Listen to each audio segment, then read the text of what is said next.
दोस्तों नमस्कार।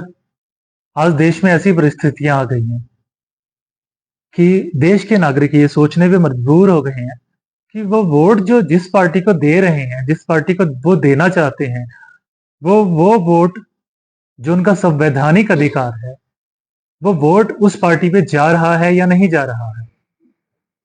हाल ही में हरियाणा में इलेक्शन हुए। लोकसभा के इलेक्शन 1.5 साल पहले हुए हैं और विधानसभा के इलेक्शन हुए हैं 1 साल पहले। हरियाणा इलेक्शन के बारे में तमाम न्यूज चैनल, एग्जिट पोल और ओपिनियन पोल के अंदर यही दिखाया जा रहा था कि हरियाणा के अंदर कांग्रेस की सरकार बहुमत से बन रही है। लेकिन इलेक्शन से रिजल्ट से 2 दिन पहले हरियाणा के सीएम नायब सैनी एक प्रेस कॉन्फ्रेंस करते हैं और उस कॉन्फ्रेंस में ये कहते हैं कि हमारे पास चुनाव जीतने की तमाम व्यवस्थाएं हैं। आप देख रहे होंगे पिछली भी मैंने शुरू से ये कहा है कि भारतीय जनता पार्टी एक तरफा सरकार बना रही है। हमारे पास सारी व्यवस्थाएं हैं, आप चिंता मत करिए। अब दोस्तों व्यवस्था की बात करते हैं। व्यवस्थाएं तो सेंटर में गवर्नमेंट बीजेपी है और उस टाइम पर आचार संहिता लग रखी थी ना, तो व्यवस्थाएं कैसी है? व्यवस्था तो चुनाव आयोग के अंतर्गत है इनके पास, बीजेपी पार्टी के पास है। व्यवस्थाएं हैं इनके पास ब्राजील मॉडल इनके पास अजय ब्राजील मॉडल है। जिस तरह से गुजरात मॉडल है इनके पास, गुजरात के अंदर इनकी पराजय हो ही नहीं सकती। और ब्राजील मॉडल के बारे में कहीं पर स्वीटी के नाम से जानकारी प्राप्त हो रही है, कहीं पर सरस्वती के नाम से जानकारी प्राप्त हो रही है और कहीं पर सीमा के नाम से जानकारी प्राप्त हो रही है। इसके अलावा ये यहीं पर ही नहीं रुकेगा। इसके अलावा एक चीज और है, गांव धकोला। दोस्तों मैं बात कर रहा हूं गांव धकोला विधानसभा क्षेत्र मुलाना अंबाला। इसमें एक चरणजीत कौर महिला है, इनकी ये बुजुर्ग महिला है, इनकी उम्र है 75 साल।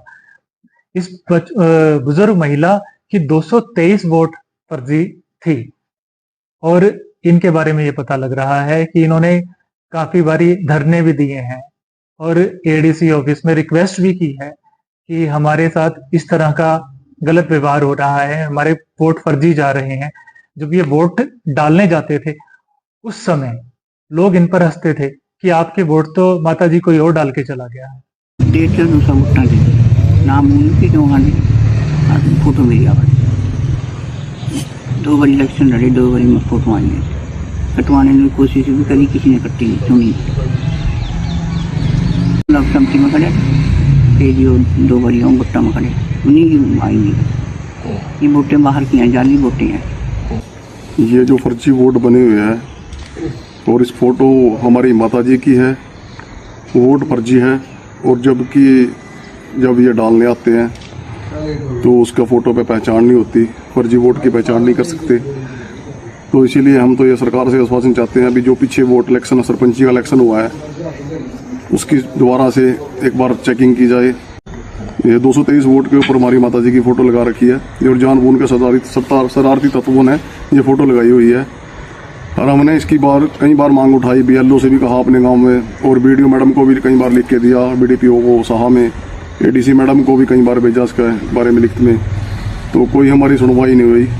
हम तो आश्वासन चाहते हैं सरकार से भी इसकी जांच होनी चाहिए। जो ये फर्जी वोटें गलत वोट तरीके से बनी हुई हैं, इनका हर तरह से। Can 2 people come up? I want to ask you a question. What, 2 journalists? Yeah. आइए कम। ये नॉर्मल हरियाणा की पोलिंग लिस्ट है जी। इसमें आपको कुछ अजीब सा लग रहा है? अमरजीत कौर। मल्टीपल नेम्स कहाँ है? Multiple names. हाँ।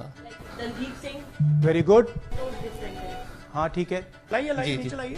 विक्रम सिंह, पिता का नाम रन सिंह, मकान 76, आयु 34 साल। ये विक्रम सिंह ये औरत है आदमी है? वही ये औरत है, महिला है और उम्र भी 34 साल दिखाया जा रहा है। इनकी उम्र देख के लगता है कि कम से कम 65-70 साल की हो। अच्छा, ये 9 जगह आ रही है?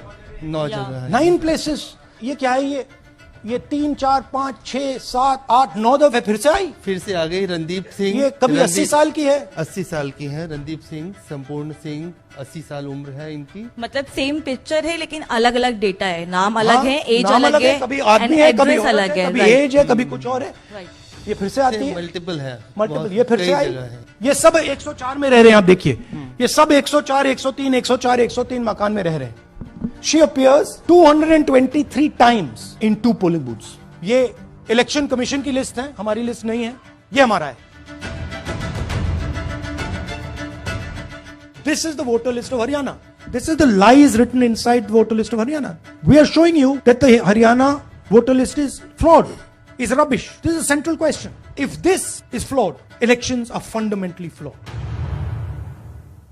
राहुल गांधी जी ने एक्सपोज किया है कि हरियाणा के अंदर जो चुनाव हुआ था उसमें से हर 8वां वोट फर्जी था. लगभग अगर सारे वोटों की संख्या को काउंट किया तो वो 25 लाख के आसपास थी.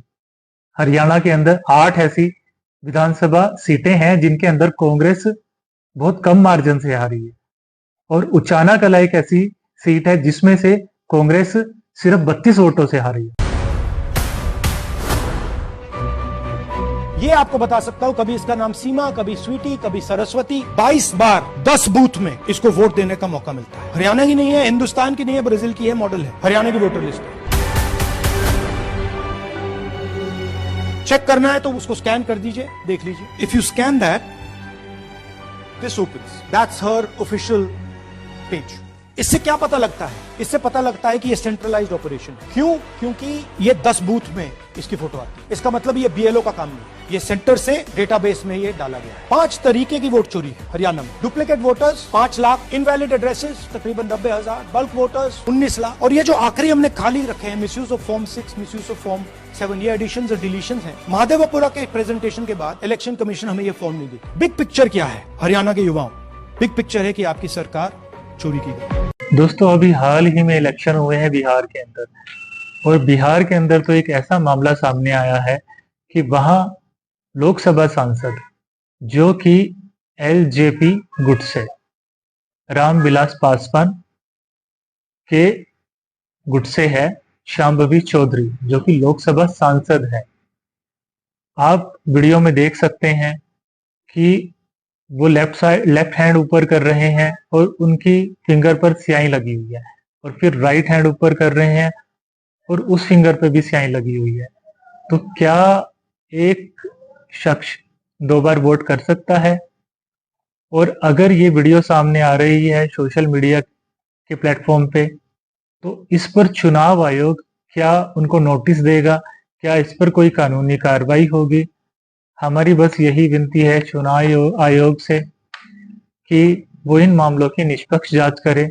हम ये विनती किसी कांग्रेस पार्टी की तरफ से नहीं कर रहे हैं. अगर यहाँ पर पता लगता है कि कांग्रेस की गलती है तो कांग्रेस को वहां पर सकारात्मक या नकारात्मक रूप से जनता का रवैया महसूस करना पड़ेगा. लेकिन अगर इसमें सही जांच होगी तो सत्य, धर्म और न्याय की रक्षा होगी और संविधान की रक्षा होगी. धन्यवाद.